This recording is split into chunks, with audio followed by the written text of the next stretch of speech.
I'm a little rusty on it. I'll hum it for you.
let's get started, shall we? Oh my goodness. Okay. You have to forgive me. I once again got sick. I don't know why. I've been getting sick a lot this year, more often than usual. Oh, my eye. Hit me right in the eye. Okay. Let's do the intro. Let's get some stories in. And yeah, so this is going to be a chill stream. That's the plan. Anyway, good morning, good afternoon, good evening, whenever you might be watching this. My name is Joshua. Welcome to my channel. On here, we talk news, politics, and current events. What do we got for today? So today, we're going to briefly look at the goings on over in Gaza. Apparently, we're going to take a look at the Supreme Court adopting some ethics rules. We'll see if those have any teeth to them. And we'll take a look at the House passed spending bill that's actually made it through. So we'll take a look at that. And then, I wanted to take a look at this North Carolina cop beating video, because let's all remember that being an officer is hard, being a citizen is harder. Yeah, if you can't tell, I'm a bit malaise today. Anyway, yeah, hope everyone's day is going well. Gotta keep with the fluid, so you might see more water drinking than usual. Anyway, let's get into it, shall we? So, Israel in Gaza. The Israeli Defense Forces are beginning to carry out their special military operation at the Al-Shifa hospital. We've seen, hospitals get dropped, or bombs get dropped on hospitals. Hospitals get dropped on bombs. We've seen bombs get dropped on hospitals. We have seen the utter devastation brought forth by the Israeli Defense Forces since October 7th, and that whole conflict began. But sorry, just 1 second.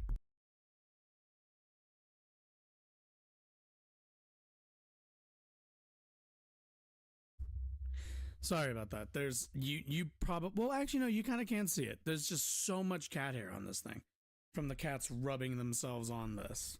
Lovely creatures. Anyway, let's go take a look at how that's been going.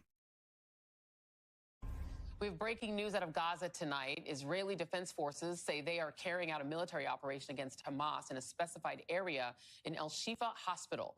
This is the same hospital in Gaza City that is facing collapse amid Israeli strikes. NBC News correspondent Jay Gray joins me now from Tel Aviv with the latest. Jay?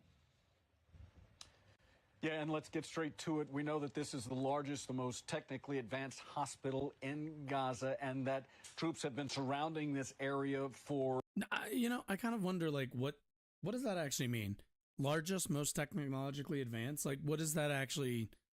What does that look like in Gaza, technically advanced?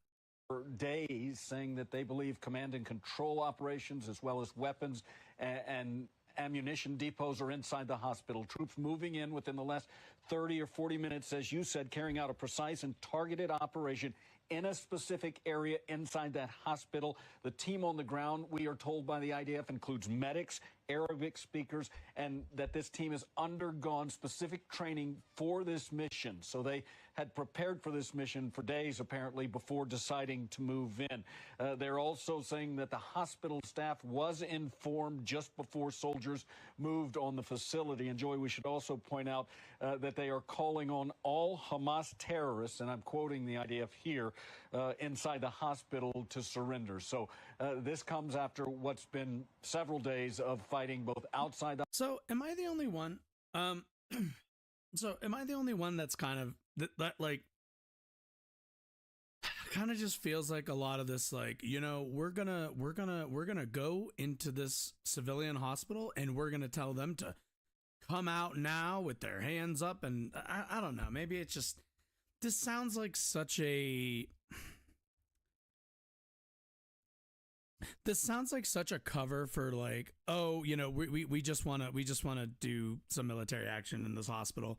Ignore, and like it feels like the thing where like Israel and the IDF feel like, well, we have to say this before we do anything, and then it absolves us of any wrongdoing. Like that's just kind of how it comes off to me. The hospital, airstrikes around the dense neighborhoods surrounding the hospital. Yep. Hamas has said repeatedly that there are no operatives or operations inside the hospital complex. The U.S. Probably today can't trust that. Came out and said that their intelligence indicates that Hamas is working not only out of this hospital, but other hospitals in the region as well.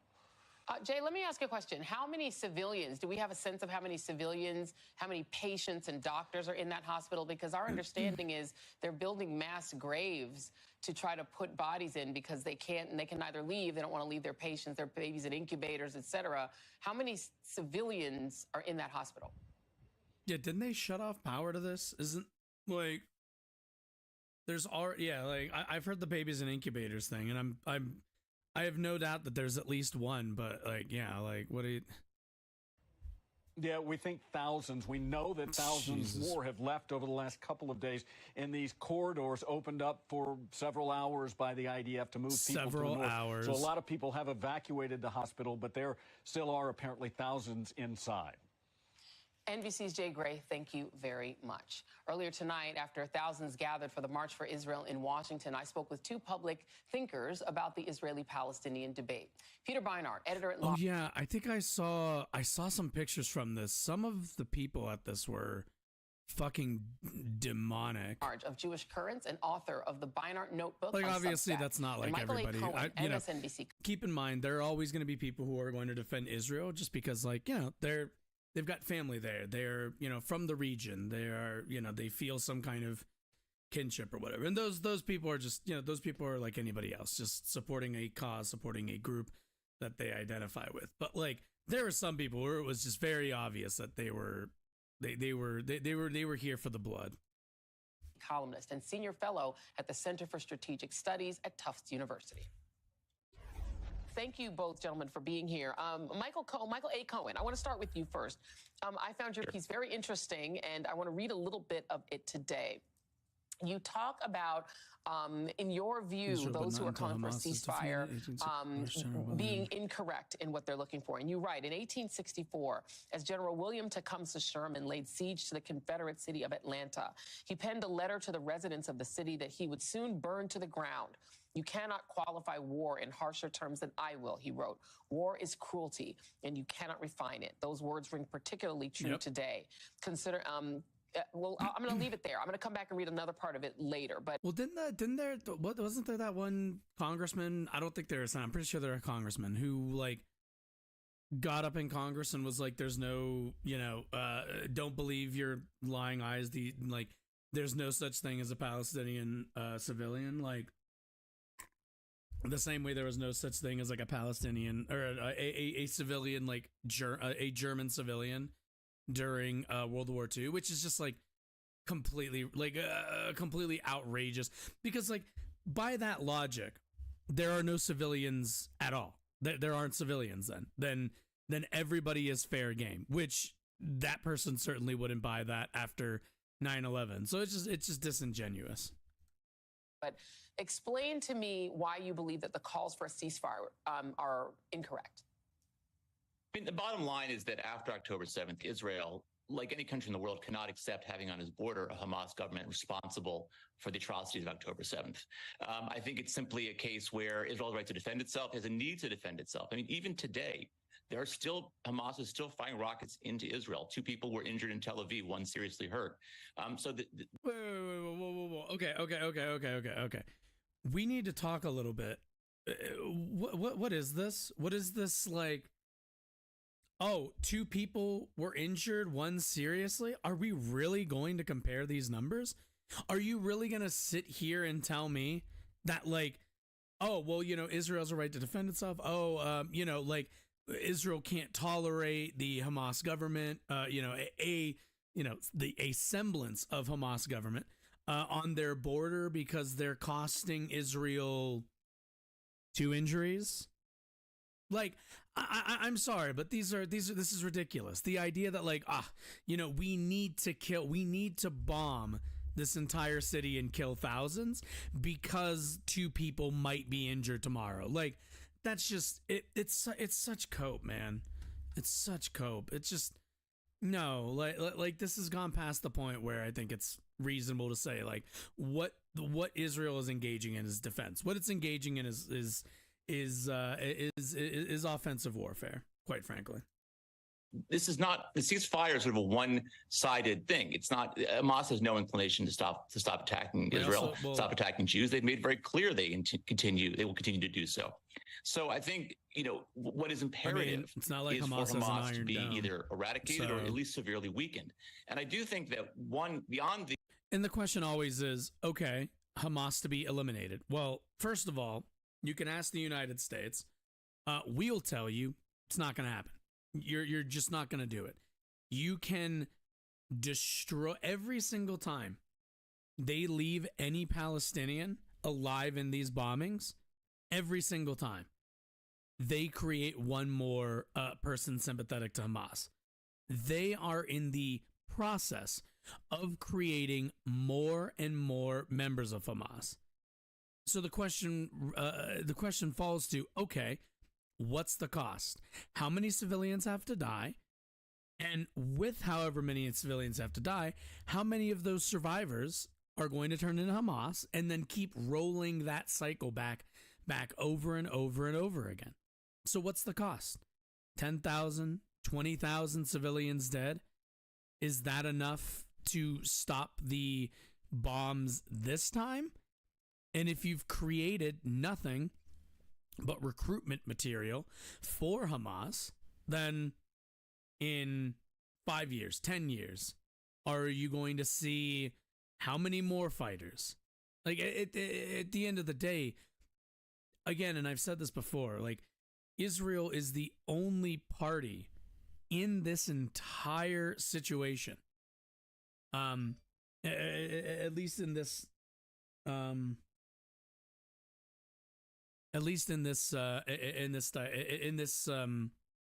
relationship, they're the only party with the ability to change the material conditions on the ground. They're the only ones.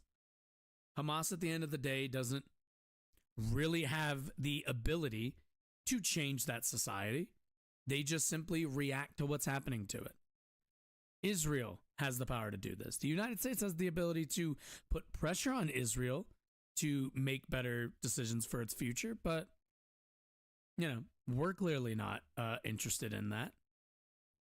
So it's just the need to protect Israel and to end the terrorist threat from Hamas. Weakening Hamas or eradicating Hamas creates a political opening. Because Hamas has for 30 years worked overtime to undermine the peace process, to undermine hope for a 2-state solution. With Hamas out of the picture, I think you do create a political opening. And that's where, frankly, I'd like to see pressure put on Israel to move forward on a 2-state solution and negotiations with the Palestinian Authority. But until Hamas is wiped out or weakened, that can't happen. Wiped out or weakened? Which one? Wiped out or they'll say wiped out or weakened, but how do you measure either of those two things? Wiped out, so every member of Hamas is dead? Well, again, you're creating more members every time you kill X number of civilians. So, this is idiotic. This is absolutely idiotic. And quite frankly, it's the results of this attack, of the results of all the bombing that's been going on since October 7th. The people who are going to pay the price are going to be Israeli citizens. That, at the end of the day, is who's going to pay the price. This government is sacrificing its citizens, throwing them to the meat grinder so that they can, have an excuse to ethnically cleanse Palestinians from the region. That is what's actually happening. As long as Hamas remains in power in Gaza, there is no hope for peace. Let me read the second half of it. And even if we don't put it up, I'm just going to read it. You said, considering how respected President Joe Biden is in Israel right now, he's precisely the leader who can reassure Israelis that there are sacrifices worth making for peace, but those sacrifices won't happen if Hamas remains in power. That is what Michael A. Cohen has said. Peter Beinart, I understand that you have a different view. So let me ask you what you make of that assessment.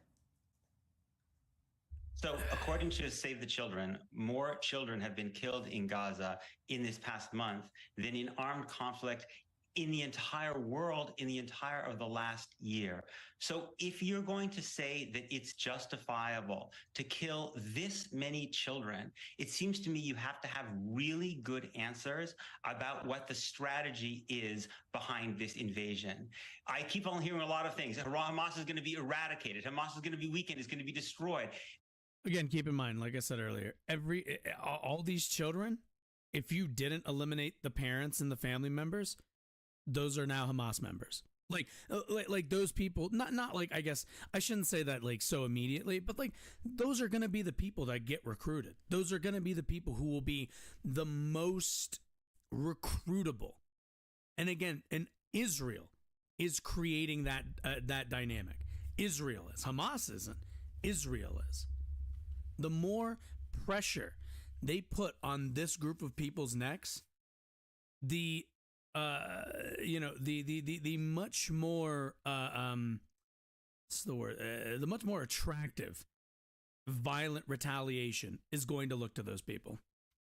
We know from America's experience after 9/11, it's easy to get in and depose governments. It's very difficult to get out and stand up a government that can stand on its own. If Israel tries to stay in Gaza, it will face an insurgency as far as the eye can see, and that insurgency will be fueled by people whose family Israel has killed, because we know Hamas recruits from bereaved families. If it tries to stand with the Palestinian Authority could not control Gaza in 2007. It's far weaker. Israel will have to guard Mahmoud Abbas's office. So if you're going to justify the killing of all these children, you need very good answers, and I haven't heard them. Michael A. Cohen? Well, I mean, I think it's important. I love the look of like, well, look. I get that, they're kids, but they're children, but come on.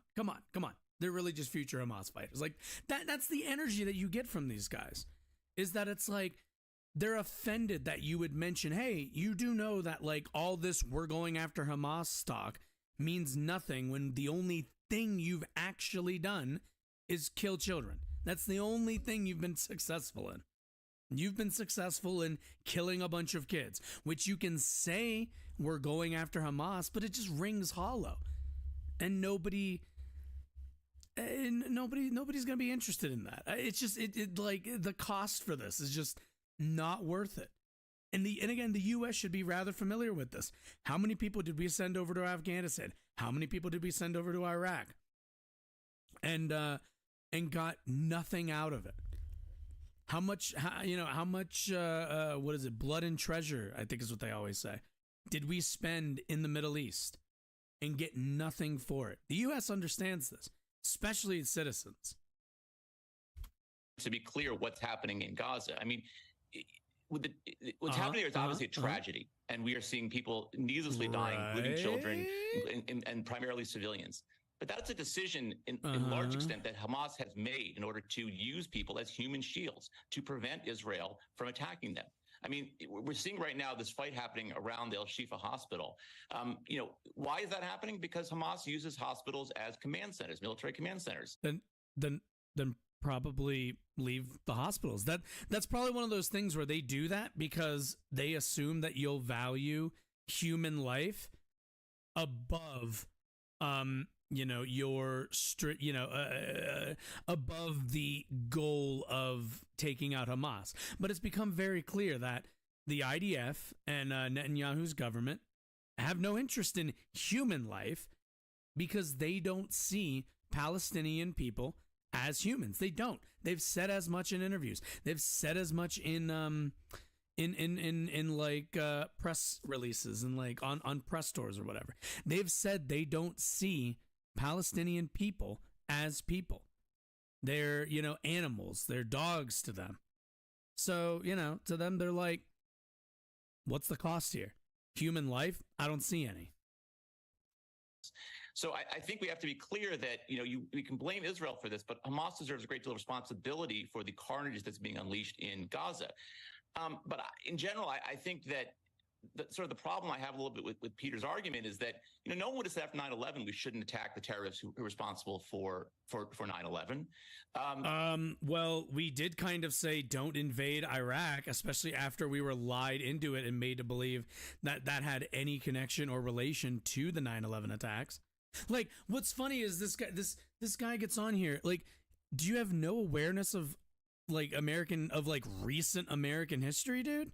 Like, this isn't old old news. This isn't old information. Go ahead and ask an American. We wasted our time being involved in Iraq, being involved in Afghanistan, because our government lied us into war.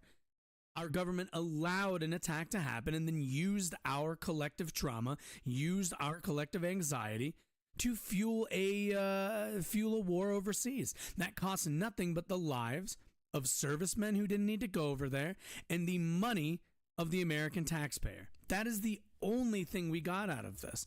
And yes, you're right. Right after 9/11, this country was, and its citizens were all gung-ho, oh, it's the American way, we'll put a boot in your ass, all that type of shit. Fast forward, only a couple years, and we realized the bullshit that we were fed. And I don't think it's going to take that long in Israel. I don't think it's going to even take as long as it took for us. My guess is within a couple of years, the Israeli population is going to realize that their government has not been protecting them. Their government has been, like Hamas, using them as human shields to commit atrocities. I think that the Israeli citizenry, who's already been rather dissatisfied with Netanyahu and his government, I think that they will come to realize, I think in a pretty quick fashion, that they have been led down this road and manipulated into being tolerable of intolerable acts, because their government continued to lean on their fears and continue to stoke anxiety and continue to create situations and relationships with its neighbors that were toxic. So this guy can do should we have said don't invade Iraq? Yeah, maybe you should have. Maybe you didn't learn the lesson. Clearly. Fucking idiotic. Yeah, no, maybe we shouldn't have done any of that. Maybe everything that happened after 9/11 was bad, you fucking idiot. Right now there is a clear and present threat from Hamas in Gaza. We saw that threat. And the idea that insurgency could be worse than what we saw on October 7th seems a bit hard to imagine. I think right US now, also learned that the focus lesson. needs to be on the urgent threat that is coming from Hamas, a threat that we saw on October 7th and that we still see today. We are still seeing rockets fired into Israel. We are still listening to Hamas leaders Iron Dome, 2 talk injuries. about how this changes nothing from their perspective. They still intend to use Hamas as a launching pad for attacks. It's interesting. Israel. Let me let Peter in, because we don't have a ton of time, so I want to let Peter get when back Israel in. went into southern Lebanon to depose the PLO, when they were launching rockets against Israel in the early 1980s, it couldn't imagine anything worse. It got Hezbollah. When the United States went in to depose Saddam Hussein, we couldn't imagine anything worse. We got ISIS. Unless you have a political strategy to deal with the fundamental underlying grievances of the Palestinian people, which are they don't. a lack of freedom, you are not creating deterrence in the long run. You're entering a quagmire that is going to leave Israel more wounded and more unsafe than it is today. Well, you're definitely not going to create deterrence if you don't respond to the death of 1,200 of your civilians. I mean, that is... There's a different way of responding than this. You can respond in a targeted military way, the way we should have done after 9/11, not by deposing a government and entering a quagmire. I wish we had more. And again, like this dude on the left is so on point. And keep in mind again, what this asshole is arguing here is that no, look, we need to do all of this, even though in the long run, this is only going to make Israeli citizens less safe. That is the only outcome that you're going to see from this. The citizens of Israel would become less safe because of the actions of its government in 2023. That is, we have not seen the fruits bear of this yet, but guarantee you they will. It's really easy to recruit fighters to your radical terror organization when the alternative is Israel, who killed what? All of your family and continues to force you and those you know to live under occupation, than it is when when those things aren't present. It's really easy to recruit people in dire situations. It's just ridiculous. I can't imagine pretending, feigning some kind of care for the people of Israel while actively creating the problems that while actively creating the actual like danger, years in the making, or a couple, years in the future, if not even years, possibly months, maybe even. But yeah, I know we said we're taking it easy, which we are. We're not gonna stick on the just wanted to get kind of the update here. Let's head to Congress, shall we? Apparently, so government shutdown looks like might be avoided using a 2-tier spending bill. I believe we've already heard the speaker Mike Johnson already kind of talk about this, that they're gonna kind of kick it to like we're gonna do a continuing resolution, and then if that doesn't go anywhere, then we'll kick in another continuing resolution, and da. But let's go take a look, shall we? Let's go take a look. Congress on track to avoid the shutdown, passes 2-tier spending bill. Cool.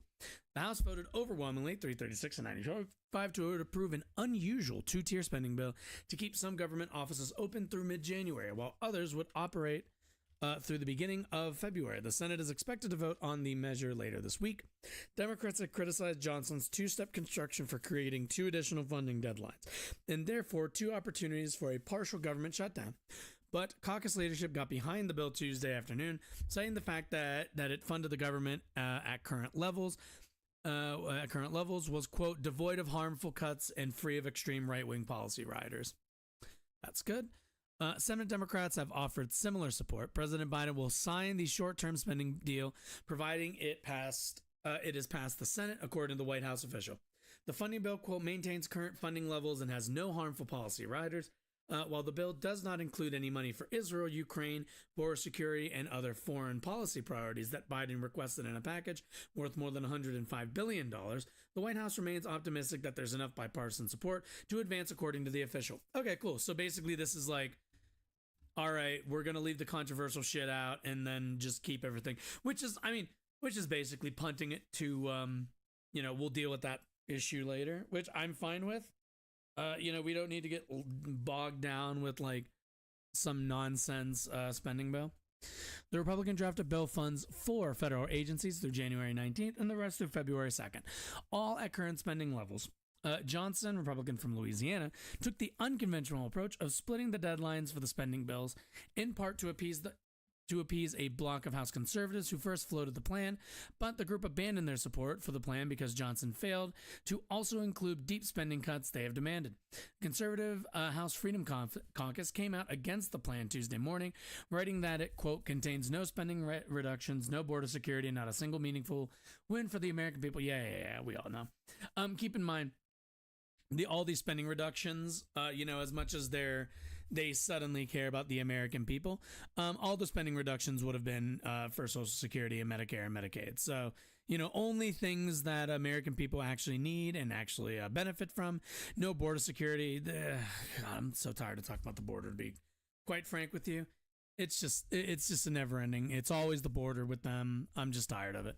Speaking to reporters Tuesday, Johnson acknowledged conservative concerns, but called his two-step plan in, quote, important innovation that would avoid a last-minute omnibus bill passed at the end of the year. I want to cut spending right now. I would like to put policy riders on this, but when you have a 3-vote majority, as we do right now, we don't have the votes to be able to advance that.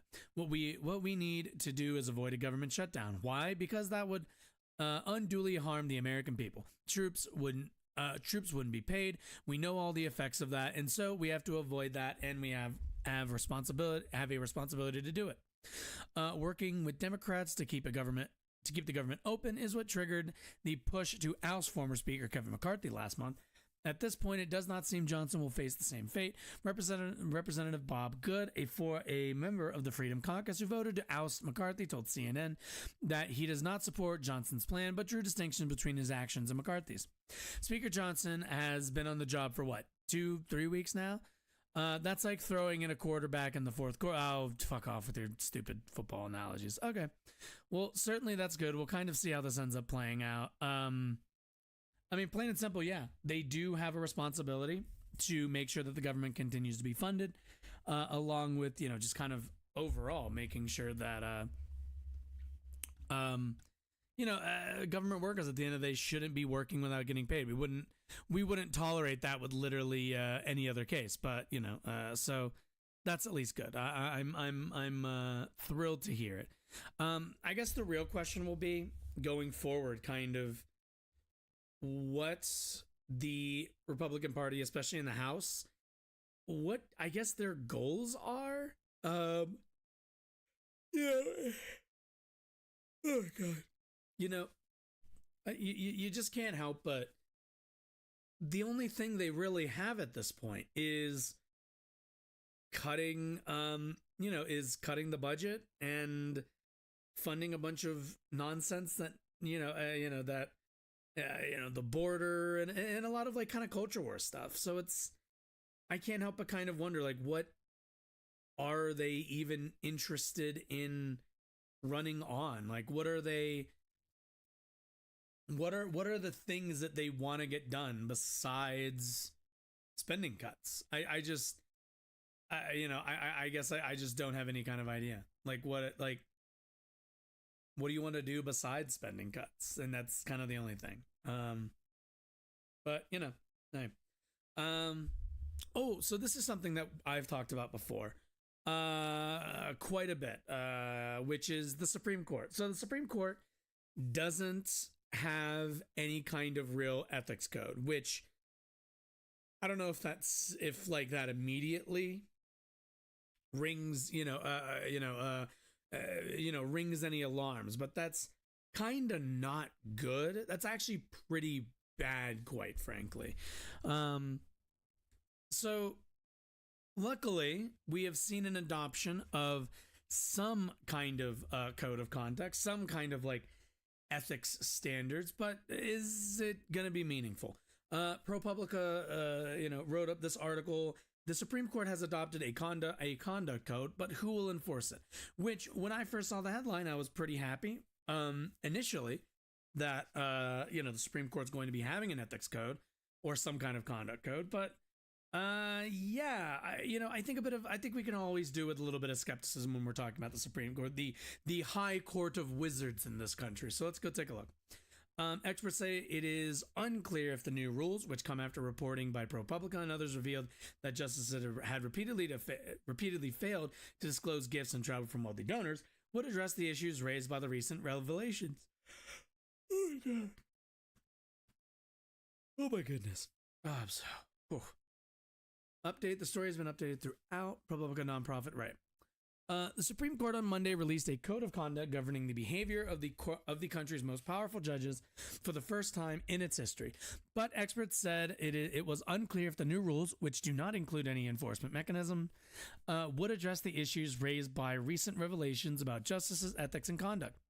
The 9-page code with an accompanying 5 pages of commentary was signed by all the sitting justices and covers everything from the acceptance of gifts to recusal standards to avoiding improper outside influence on the justices. The step followed months of reporting by ProPublica detailing undisclosed gifts to Supreme Court justices from wealthy political donors. The code does not specify who, if anybody, if anyone, would determine whether the rules had been violated. The new Supreme Court, well, that seems kind of toothless then. The new Supreme Court's codes lack of an apparent enforcement process is, quote, the elephant in the room, said Stephen Vladek, I guess, a law professor at the University of Texas who studied the court.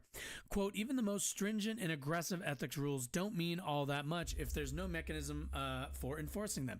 And the justice's unwillingness to even nod toward that difficulty kicks the ball squarely back into the Congress's court. Nevertheless, some leading observers of the court described the creation of an explicit written code as a landmark in the court's 234. Jesus, it took 234 years for us to come up with a code of conduct for only the highest court in the land. It doesn't give you a whole lot of confidence, I guess. The Supreme Court's promulgation of a code of conduct today is of surpassing historical significance. The court must lead by example that only it can set the federal judiciary as it does today. A statement released by the court on Monday, like, what would be the enforcement mechanism? You need to have a majority of the court. Oh, whoops, it looks like the majority of the court is conservative, so guess what? You're not going to get any, we're not going to do any of that. Like, it's just like, they're not going to. Yeah, it's just without an enforcement mechanism, this means nothing, really. Statement released by the court Monday accompanying the code said it was formulated to dispel, quote, the misunderstanding that the justices of this court, unlike all other jurists in the country, regard themselves as unrestricted by any ethics rules. Largely represents a codification of principles that we have long regarded as governing our conduct. So, yeah, a series of ProPublica stories this year detailed a pattern of behavior by Supreme Court justices that legal ethics experts said was far outside the norms of conduct for other federal judges. ProPublica disclosed that Justice Clarence Thomas had accepted undisclosed luxury travel from Dallas billionaire Harlan Crow in a coterie of other ultra-wealthy men for decades. Crow purchased Thomas's mother's home and paid private school tuition of a relative Thomas was raising as his son. Thomas also spoke at donor events for the Koch network, the powerful conservative activist group. Separately, ProPublica revealed that Justice Samuel Alito accepted a private jet trip to Alaska from a hedge fund billionaire and did not recuse himself, and the billionaire later had a case before the court. Reporting from other outlets, including the Washington Post and the Associated Press, has added to the picture. The New York Times revealed that Thomas received a loan from a wealthy friend to purchase an expensive RV. A Senate investigation later found Thomas did not repay the loan in full. Federal judges below the Supreme Court have long been subject to a written code of conduct, the foundation of which were set down a century ago following a major ethics scandal in the judiciary. Lower court judges are subject to oversight by panels of other judges who review allegations of misconduct. The High Court's new code of conduct is separate from an existing federal law that requires all federal judges, including the justices on the Supreme Court, to annually report income, assets, and most gifts on a publicly available disclosure form. The law, which passed after the Watergate scandal, has been at the center of controversies involving Thomas's undisclosed gifts. Thomas and Alito have argued they were not required to disclose the luxury travel, and Thomas's lawyer has said that, quote, any prior reporting errors were strictly inadvertent. Hello there. How are you? The new document largely echoes the code that applies to lower court judges. Many of its prescriptions are lofty but vague. It requires the justices to quote, act at all times in a manner that promotes public confidence in the integrity and impartiality of the judiciary. Cool. So just kind of use your own judgment. It prohibits justices from soliciting gifts, practicing law, or sitting on cases where their quote impartiality might reasonably be questioned. Again, that's like, who comes up with reasonably? It states that the justices should not engage in quote political activity, but it does not define what that means. Yeah, so you can go do like a Koch meeting and then that's not political activity. Like, that's crazy. Court observers are likely to spend weeks parsing the differences between the new code and that of the lower courts. Small changes were made without explanation. For instance, lower court judges are prohibited from lending, quote, the prestige of the judicial office to advance their own private interests. The justices are merely prohibited from knowingly doing so. Ah, yes. Well, that's, you can always say, well, I didn't know, and then I guess that gets you out of that. That's a nice loophole. Whether any of the conduct that sparked the push for a formal ethics code would now be prohibited seems to remain open for interpretation. Take Thomas's appearances at Koch network events. A federal judge told ProPublica that if he'd done the same as a lower court judge, it would have violated prohibitions against fundraising and political activity, and he would have been subject to a disciplinary proceeding. It's unclear if the High Court's new code would bar such activities or if each justice would answer such questions for him or herself. Oh, yeah, like that's really how we should be deciding, like, disciplinary proceedings, is if it's like, well, I think you should be picking deciding whether this was whether this is disciplinary or not. Senator Sheldon Whitehouse, Democrat from Rhode Island, who has introduced a bill that will require the Supreme Court to adopt an enforceable code of conduct, said in a statement that the new code fell short of what is needed. Quote, the honor system has not worked for members of the Roberts Court.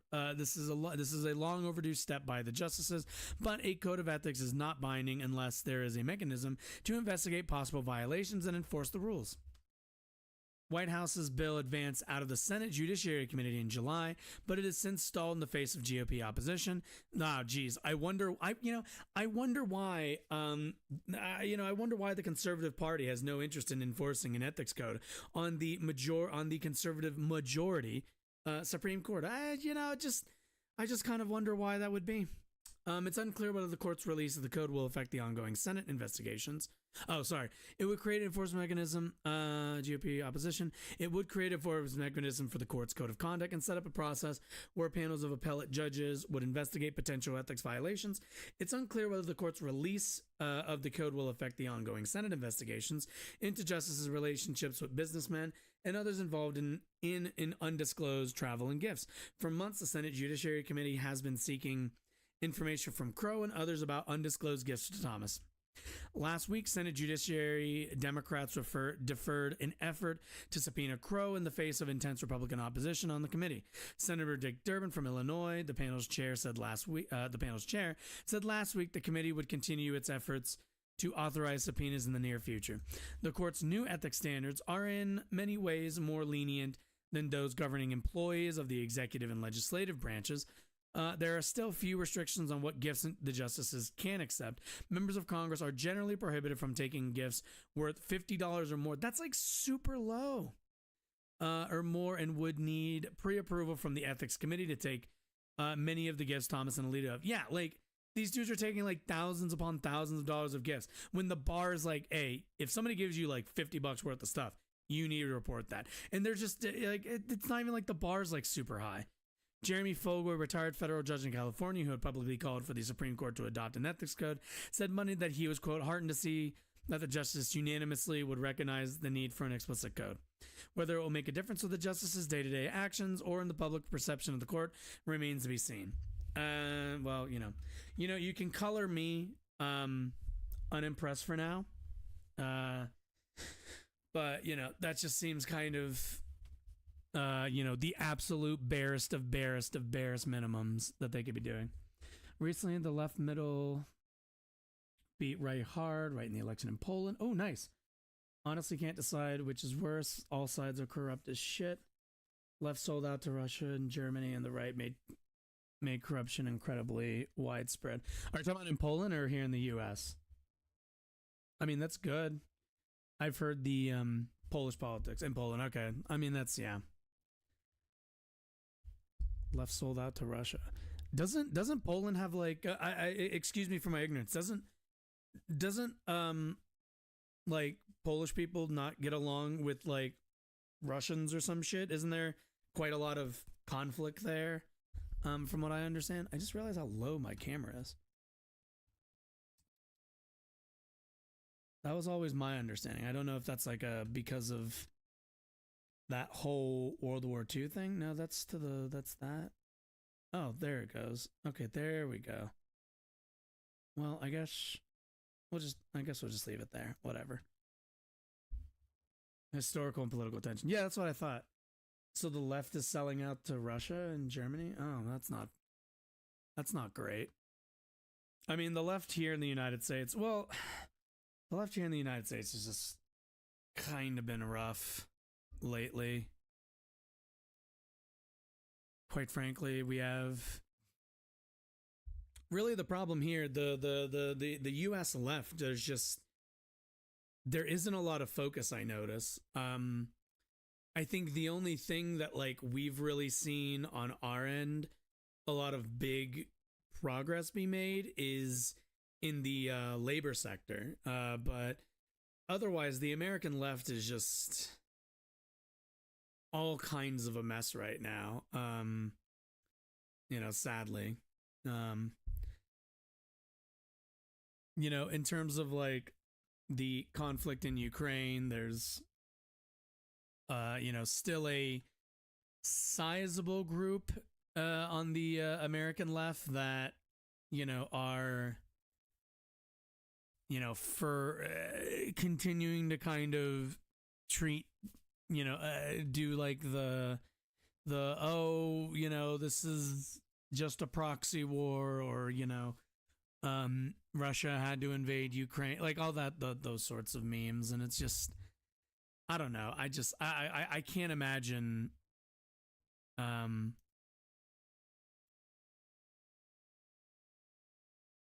what's it called, I just can't imagine, I can't imagine people on the left coming to that conclusion personally. But I don't.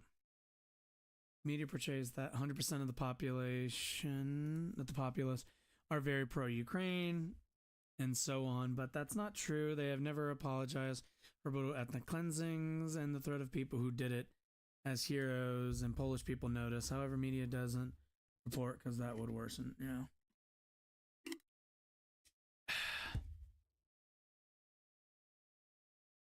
Yeah, you'll forgive me. I'm not super well read on the on that region of the world. Like, I know there's just a lot of historical tension, but yeah. I mean, I guess is it the case that a lot of Polish folks are just kind of like, yeah, the Ukrainians kind of fucked us over however long ago, so we're just not really gonna we're not gonna throw our support behind people who are already super shitty to us. That's kind of the read I get. You can correct me if I'm wrong. Let's see. Ooh. Interesting. Maybe we should watch this. That sounds kind of interesting.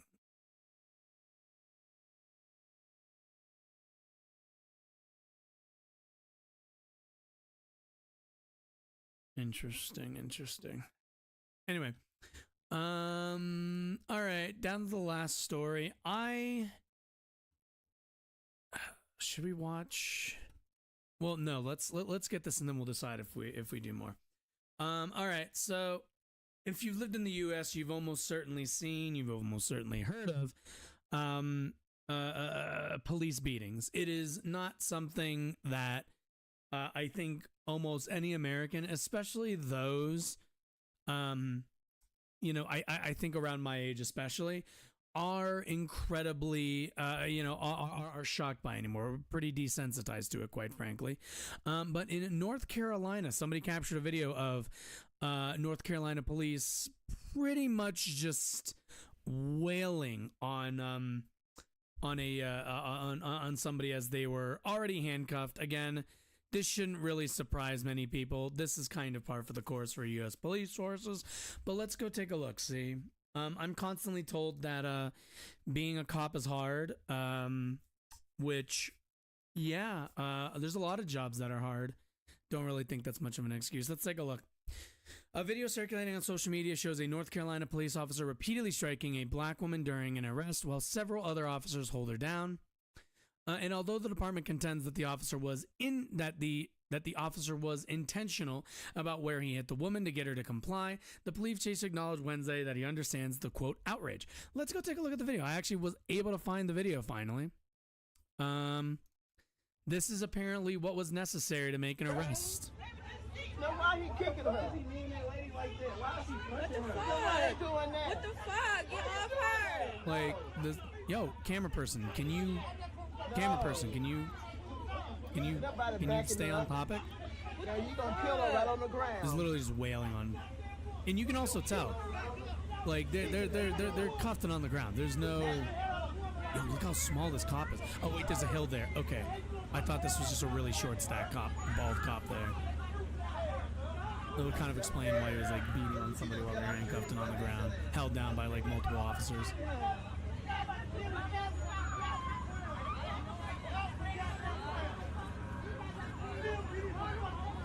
Probably not. Probably just, yeah. Look how small this person is. He was put. Jesus. Yeah, welcome to the U.S. When Charlotte Mecklenburg police officers approached a man and woman who were smoking marijuana at a bus stop on Monday and began to arrest the man, the woman interfered. An officer tried to stop her, and a struggle ensued. Chief Johnny Jennings said at the news conference Wednesday, the woman hit an officer multiple times, according to Lieutenant Kevin Petrus? Sure. During the struggle, an officer responded as backup struck the woman several times to get her to allow police to take her into custody, which is consistent with his training. Ah, yes. Well, you know, when people are on the ground, we wail on them as part of police policy.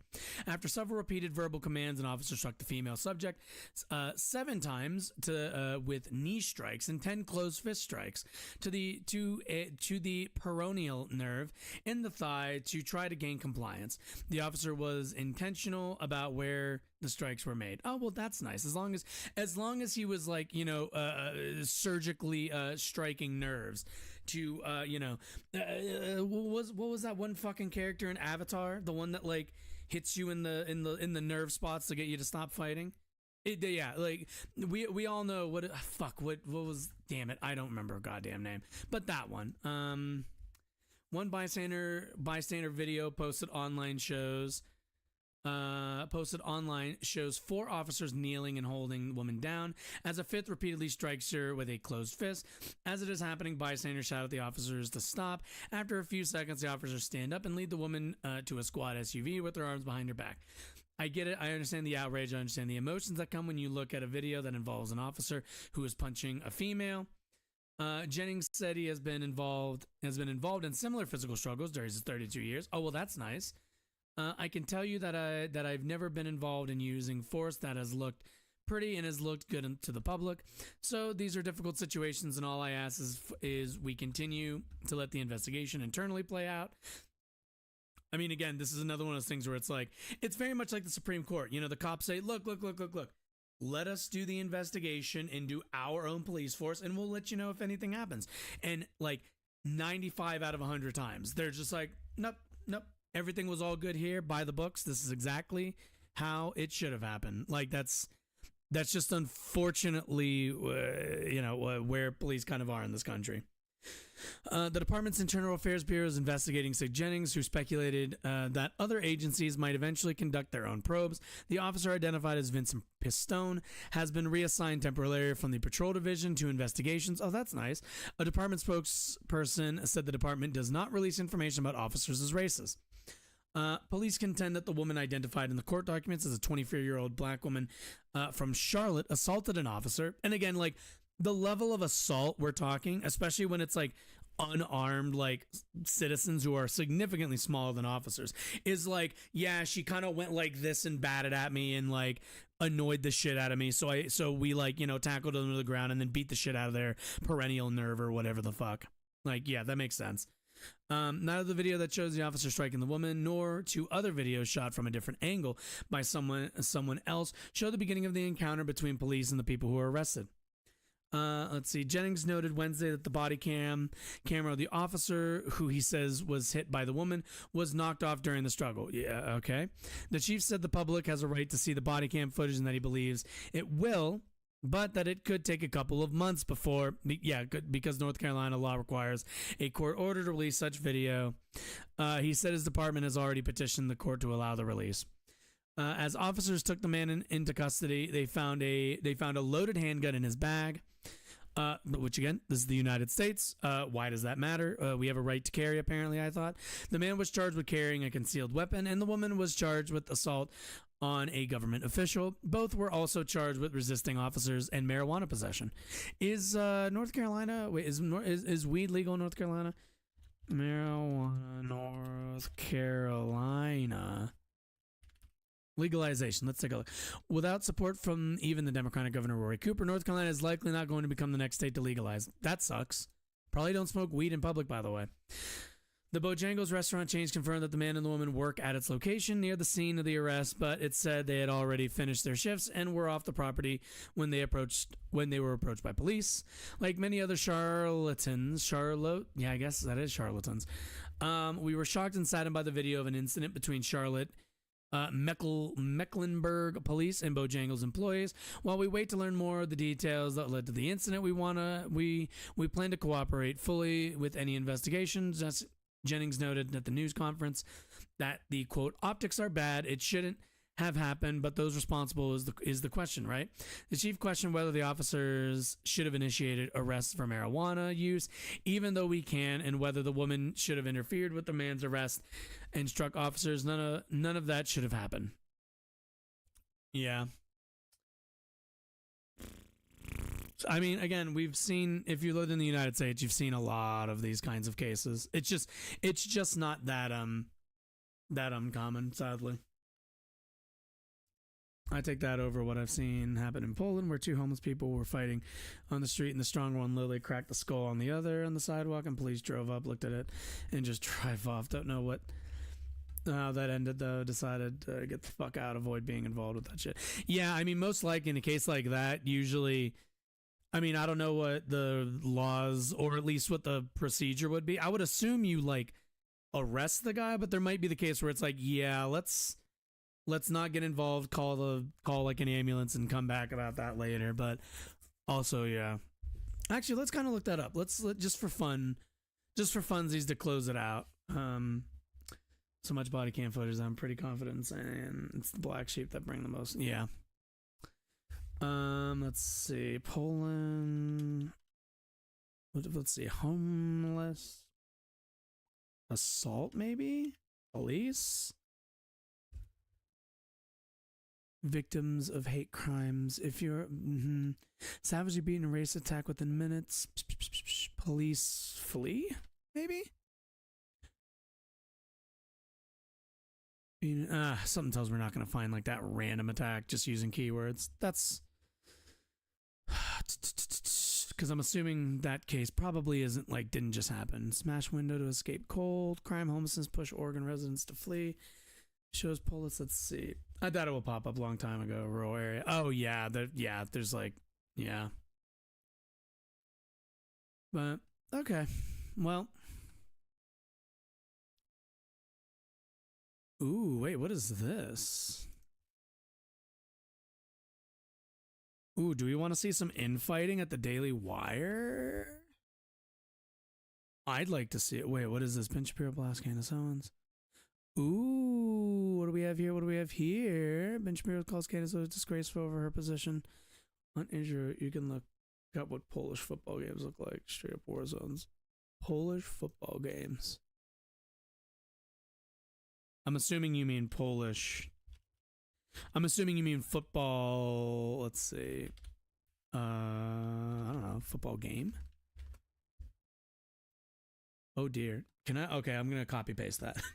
I am not going to try to spell that off of trying to read it. Let's see. All right, let's take a look. I mean, I've seen some pretty crazy, like, people go fucking nuts. Oh, God. Versus, sure, let's take a look. Wait, no, can I show this? Shit, is this copyright? Ooh, I don't know if I can show this, actually.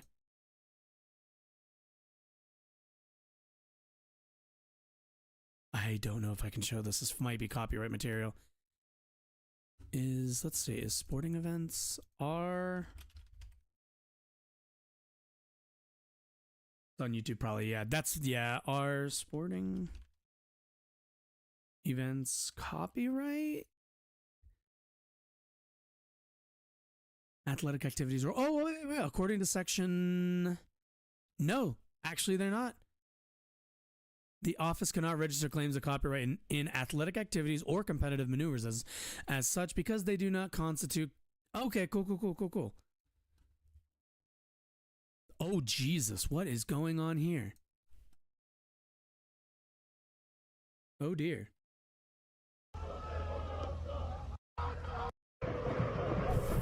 What the fuck? Is this like because the team lost? I can't read like what this says. I can't read any of this. Holy shit. This is definitely Call of Duty Warzone. Oh, Jesus. Celtic fans to fight club by shooting support. What is going on here? Makes sense. It is Ireland. Oh, this looked a lot more contentious. Well, good for them. Woo. That's kind of old. The recent one was big, like last month. That's 2 months. Oh boy. Maybe this? Oh no, that's 2022. Fuck.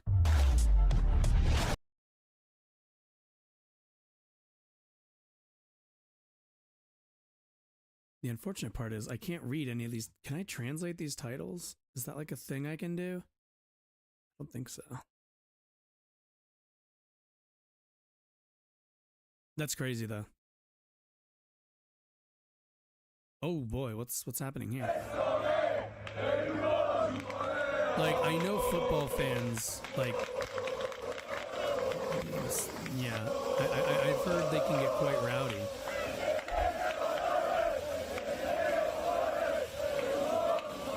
Yeah, go back.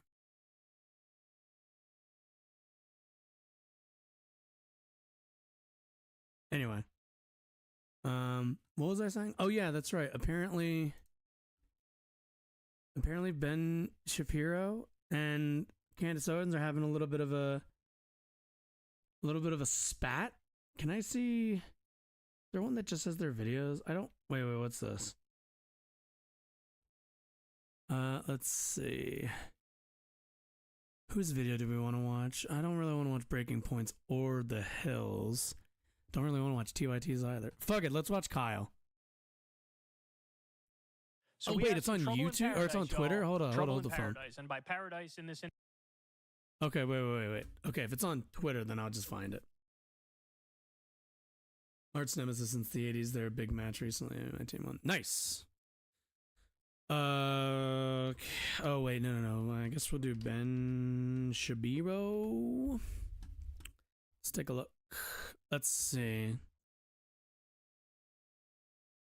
Candace is attacked. Oh god. Oh yeah, that's right. 7,314K. Wow, that's like nothing. That dude, man, fell off hard. Really?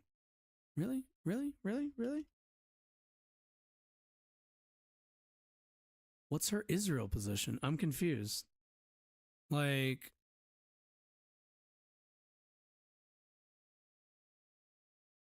oh no, that's Left Reckoning. I don't want to watch all of Left Reckoning. I'm sorry. What do we have here? Candace, you feel that way taking money from Daily Wire somehow comes between you and God, by all means quit. Candace Owens distributed by endorsing Nikki Haley for president of Israel. What? I think Bibi Netanyahu is going through a very bad time. Well, oh, okay. We'll just watch somebody. Let's watch Kyle. Well, no, but I want to find this goddamn video.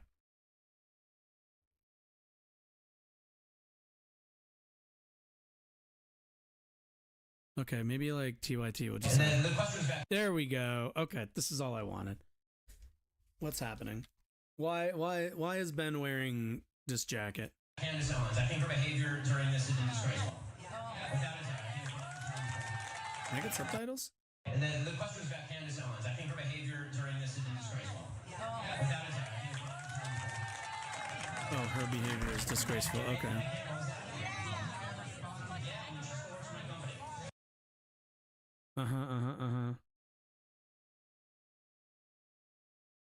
All right, let's just check Twitter. Fuck it. Let's just stick with Twitter. All right, let's see.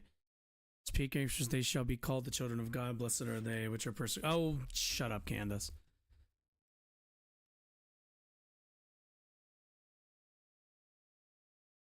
Let's see. Candace, if you feel that taking money from the Daily Wire somehow comes between you and God, what was her actual tweet? Fuck it. Well, just give me your actual fucking tweet. Oh, it's right here. It's trending. I'm stupid as shit. New York Times bestseller. I love when they put that because it's like obvious that. All right, let's see. Fuck's going on here? Okay.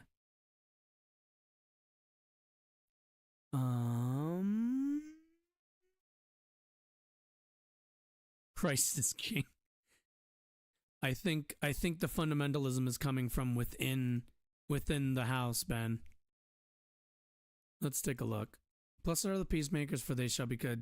Blessed are ye when men shall no one can serve two masters. Either you will hate the one and love the other, or you will be devoted to the one and despise the other. You cannot serve both God and money.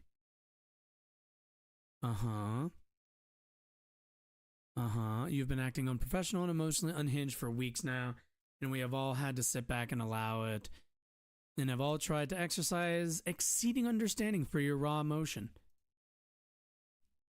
But you cross a certain line when you come for scripture and read yourself into it. I will not tolerate it. Oh boy. He's become indistinguishable from the far left-wing identity politics.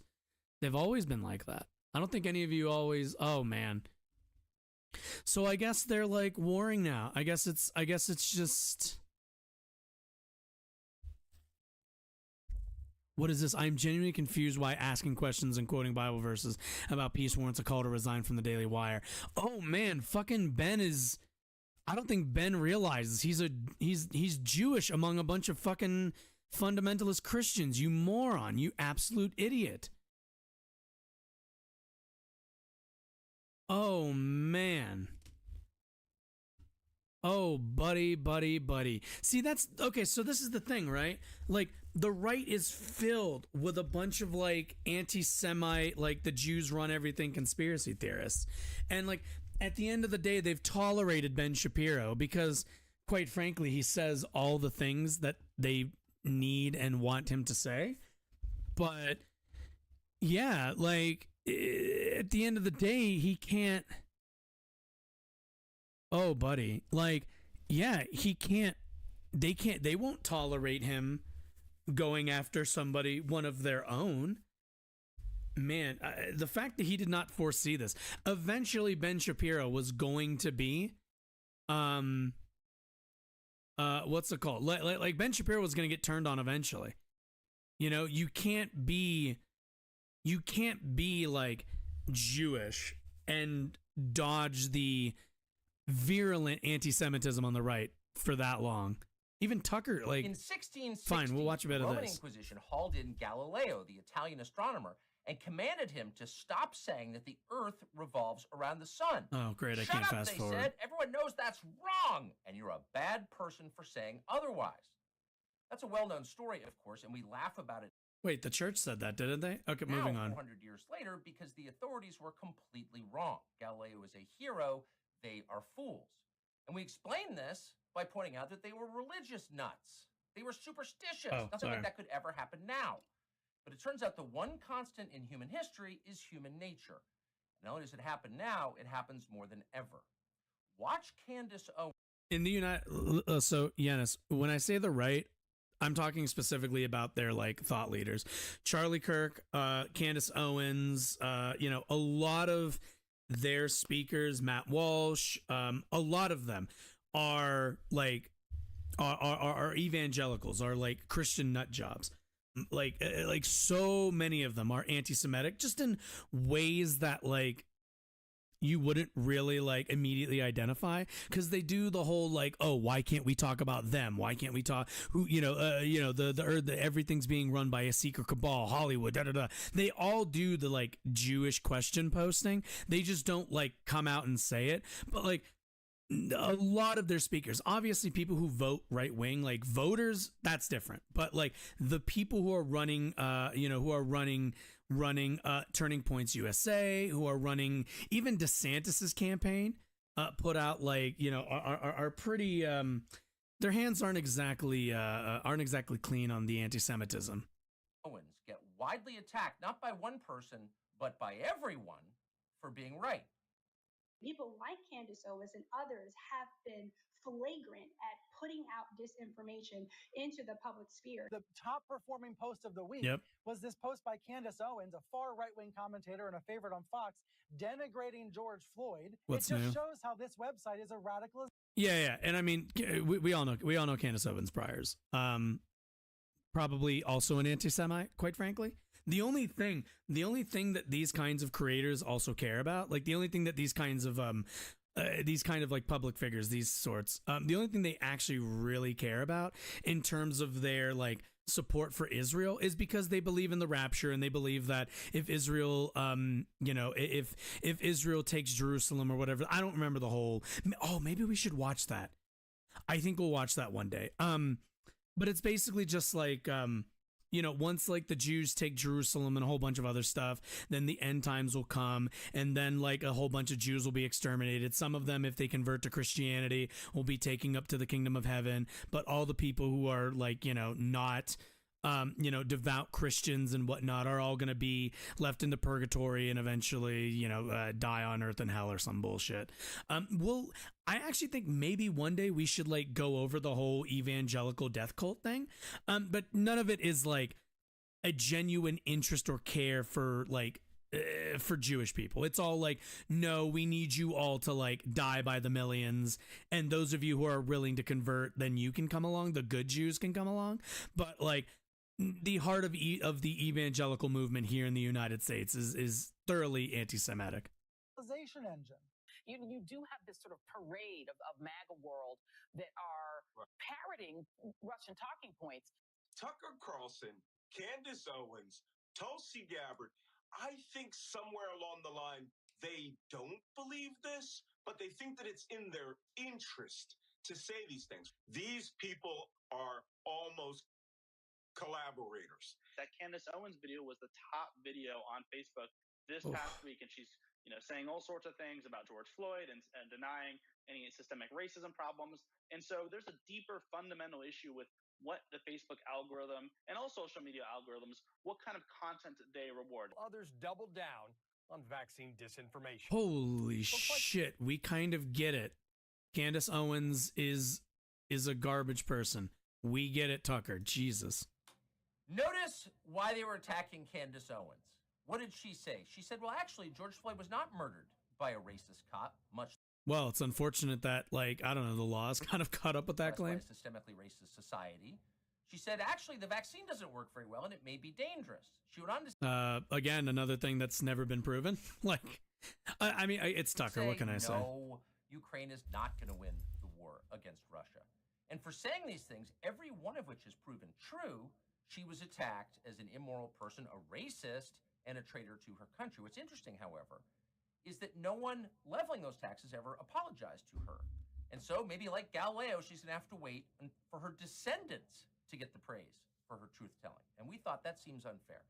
So we decided to invite Candace Owens into the studio and congratulate her face-to-face. Candace Owens, thank you for joining us. Thank you for having me. By the way, you're about to have another descendant. Actually, yeah, 40 weeks, but I was not missing this. I was so excited. Oh my God, she showed up. I mean, she did. Of course she showed up. She showed up because at the end of the day, this is her defense league.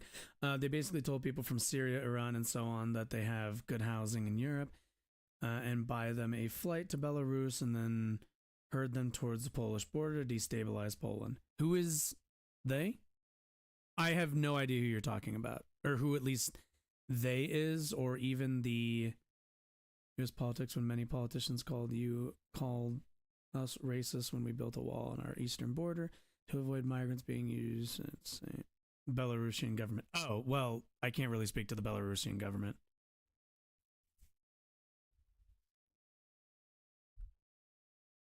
I mean, I don't know. Is the Belarusian government?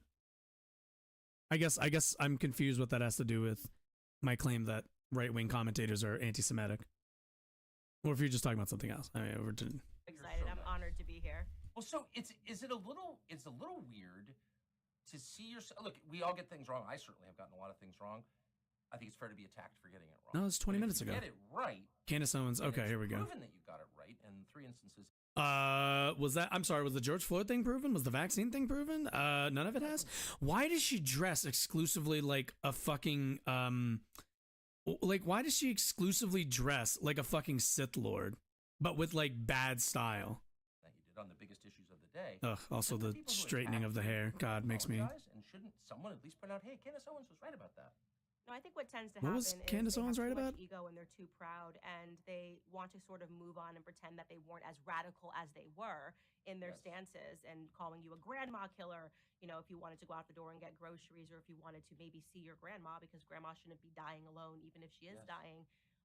So it takes a tremendous amount of humility to admit that you were wrong. People prefer to then pretend the internet will forget and just that they had more. Has Candace Owens ever admitted she was wrong about literally anything? Probably not. I didn't get vaccinated and I got over it in 3 days. And my uncle was the only person in my close family to get vaccinated except my father. And he died not a week later from cardiac arrest. Problems before. That's the only person in close family to get vaccinated. Okay. Well, I mean, let's see. Well, yeah, nobody's arguing. I don't know how old you are, Giannis, but like, nobody's arguing that like young people. So you don't get the vaccine because like, especially for young people, you don't get the vaccine because you're going to see the worst outcomes. Although the vaccine does reduce your chances of having the worst outcomes. What you're doing by getting the vaccine is reducing the spreadability of the actual virus, which then leads to, you know, when you go to like the store, you know, we don't have a bunch of people spreading it to each other. And then it gets to that one person who really would struggle. Like my dad is a smoker of like a bajillion years. He can't risk getting COVID. So if I go to visit him, like, you know, if I go, you know, if I travel unvaccinated, right, I might get on an airplane, you know, I got to get on an airplane. Maybe only one person, maybe the person next to me, maybe the person in the row in front and behind me might have COVID. I'm not sure. They're maybe not sure. Both of us are unvaccinated. If they get me sick, even if I just get like a small cough, if I end up spreading it to him, he's fucked. He's got like a bajillion years of smoking. His lungs can't handle like a COVID-19 case. So it's just looking out for other people. That's all getting the vaccine does. People make it out to be like, oh, well, the vaccine, like, you know, I got the vaccine, I still got sick. Like, yeah, you can still get sick. Nobody's saying that you won't get sick. It's just your the outcomes, the worst outcomes can be avoided with the vaccine.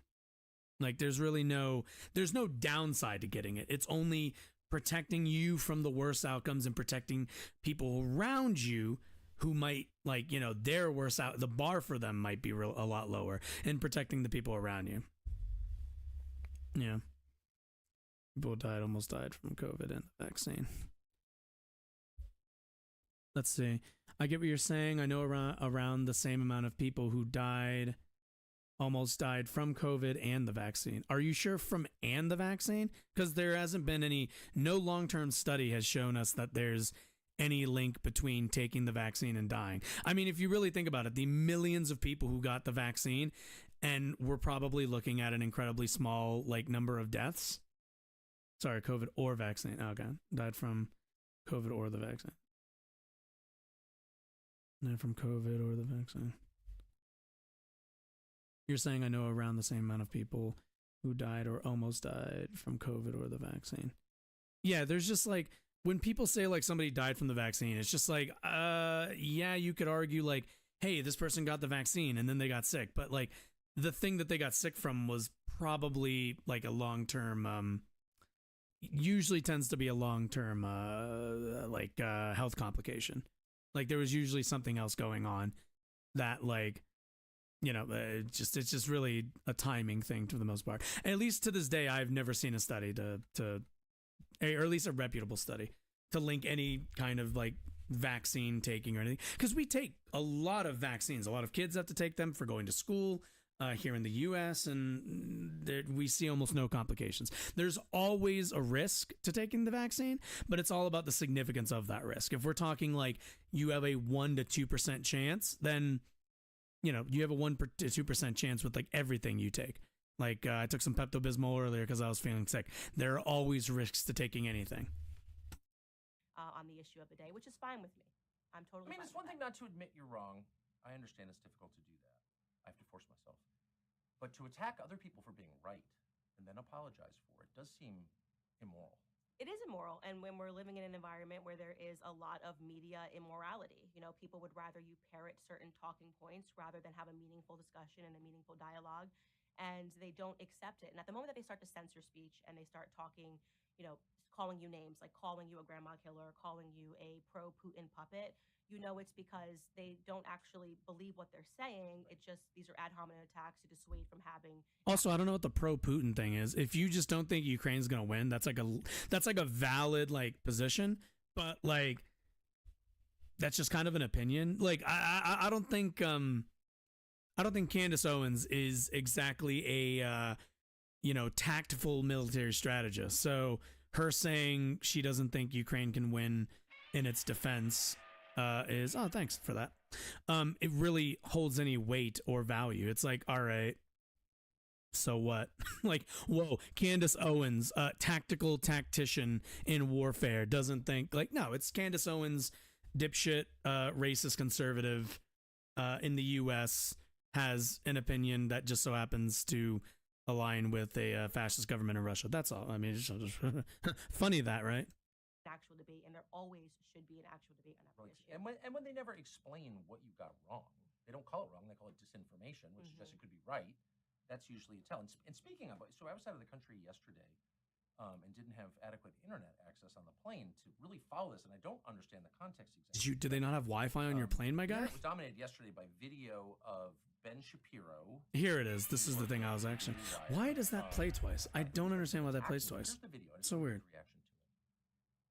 Yes, the question was about Candace Owens. I think her behavior during this has been disgraceful. Oh my god, this is like such a better quality video. TYT, get fucked.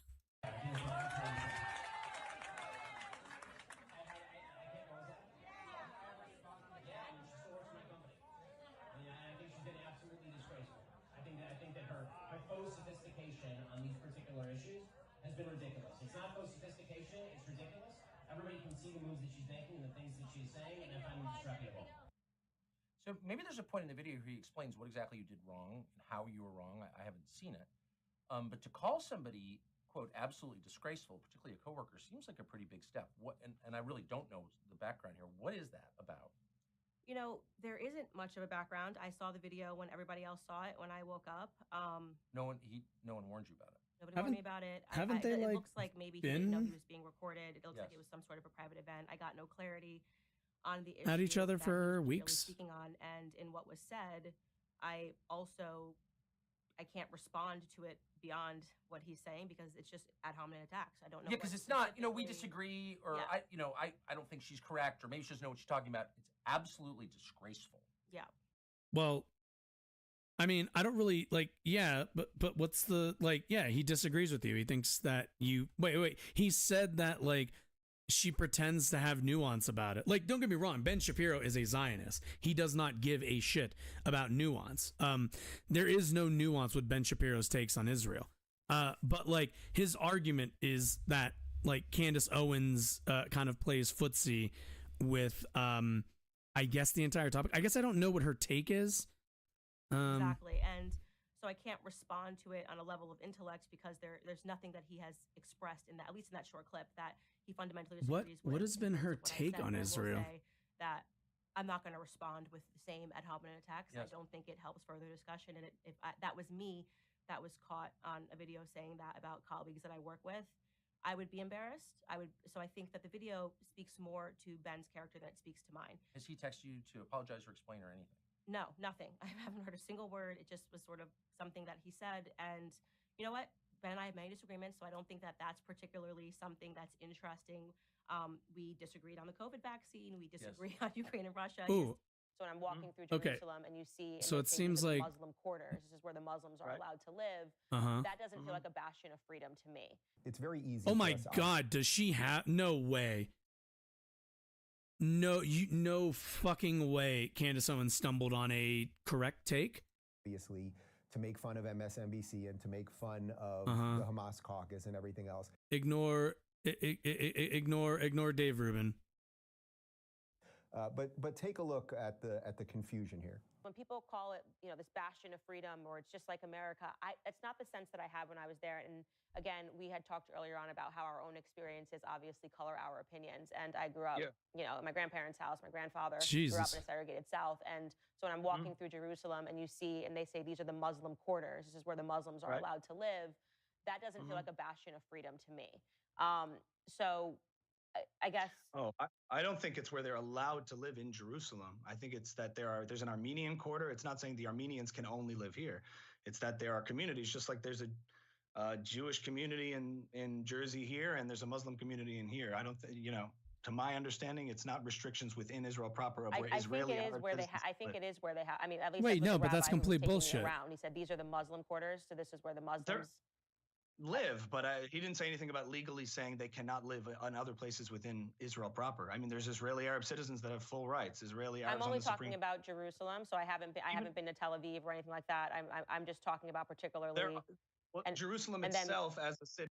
Correct me if I'm wrong. Don't Palestinians not have voting rights, even if they live like in Jerusalem in Israel or whatever? Like, has a division in it where the Green Line divides, and there's East Jerusalem. That's maybe what he was talking about, not the Muslim quarter, but East Jerusalem.